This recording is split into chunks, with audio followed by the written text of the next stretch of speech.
In Zimbabwe, inflation soared to over 175% in 2024, and nearly half the population lives in extreme poverty. Yet, behind bulletproof convoys and golden gates, President Emmerson Mnangagwa lives a life few can even imagine. Private jets costing tens of thousands of dollars per flight. Estates stretching across the countryside. Motorcades of luxury cars roaring through broken streets. How did the leader of a struggling nation come to embody such obscene wealth? And what does this reveal about the true cost of power in Zimbabwe?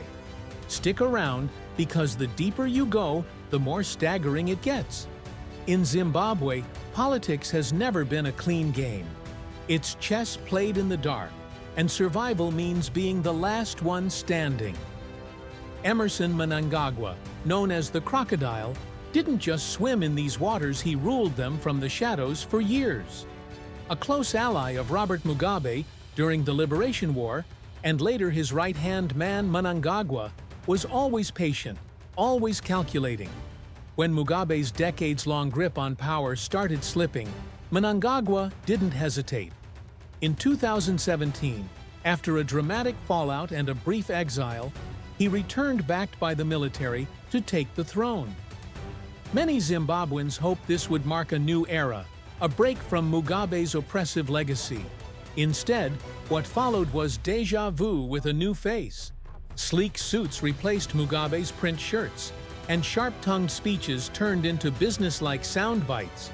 But the hunger for absolute power, the control over wealth, and the silencing of dissent? That stayed. If anything, it evolved. The crocodile hadn't just replaced Mugabe, he'd upgraded the throne. While Zimbabweans wait in long lines for bread and cooking oil, Mnangagwa retreats to homes that feel pulled from royal fantasies. His most talked-about residence sits near Kwekwe, an estate wrapped in mystery and guarded like a military base. It's not just a home, it's a fortress, protected by heavy gates, armed personnel, and surveillance gear. This property, seized during the chaotic land reform campaigns, now boasts sprawling villas, imported marble, and luxury interiors rarely seen in southern Africa. And it's not the only one.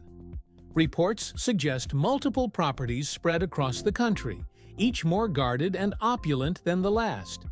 Meanwhile, over 7 million Zimbabweans live below the food poverty line, scraping together whatever they can just to survive. For them, home means power cuts, water shortages, and leaky roofs. But for Mnangagwa, luxury living is just standard operating procedure. These palaces are more than real estate, they're walls between him and the people he claims to serve. Every time Mnangagwa moves through Harare, the city holds its breath. Streets are cleared, traffic is frozen.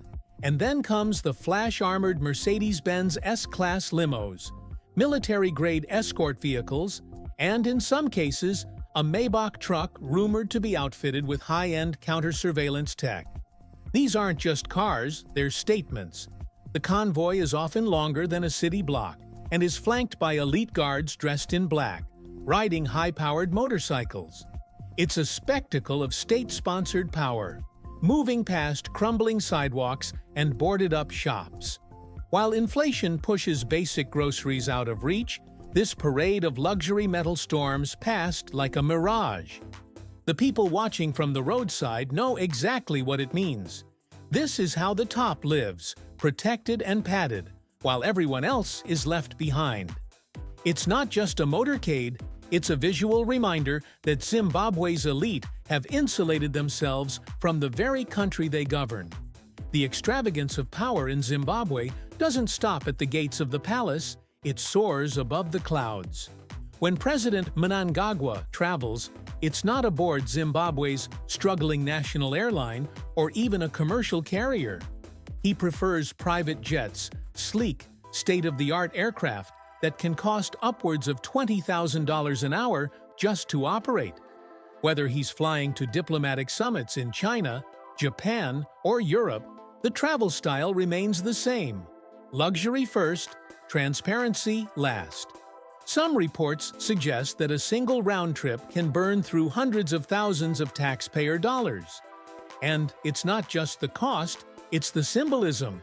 While public hospitals run dry on critical medications and teachers strike over unpaid salaries, the president cruises across skies in comfort. Few citizens can even imagine. These flights, meant to represent Zimbabwe on the world stage, often feel like another painful reminder that the leadership lives in a completely different reality than the people they claim to represent. To those watching from below, every liftoff is another quiet insult wealth lifting away from poverty.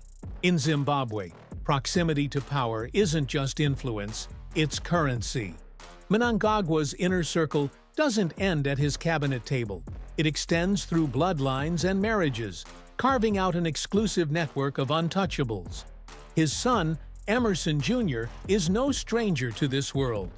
Known for moving comfortably through both political and business arenas, he's been linked to major state contracts and controversial procurement deals. Luxury seems to orbit the family like a personal brand, lavish homes in elite Harare neighborhoods, top-end vehicles, including a Rolls-Royce that once made headlines, and a lifestyle fueled not by merit, but by surname. This isn't just anecdotal privilege, it's systemic advantage. While the average Zimbabwean earns just a few $100s a month, the president's relatives operate in a financial universe entirely of their own. In a country where being born into the right family is more valuable than talent or hard work, the Mnangagwas have mastered the art of inheritance, not just of wealth, but of power itself. Running a country where discontent simmers just beneath the surface means one thing for those in power: never let your guard down. In the end, Zimbabwe isn't just divided by politics. It's split between two entirely different worlds.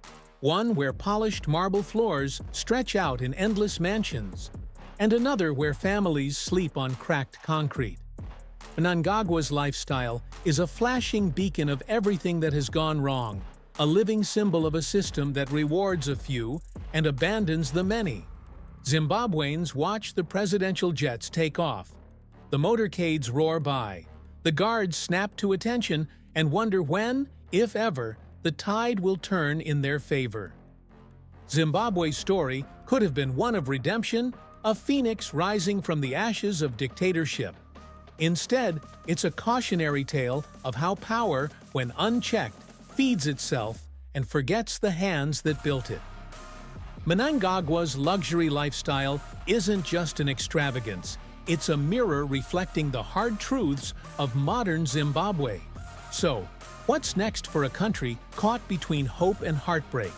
If you found this story as shocking as we did, make sure to like, comment your thoughts below, share this video, and subscribe to the channel. And don't forget to hit the bell icon, because more untold stories are on their way.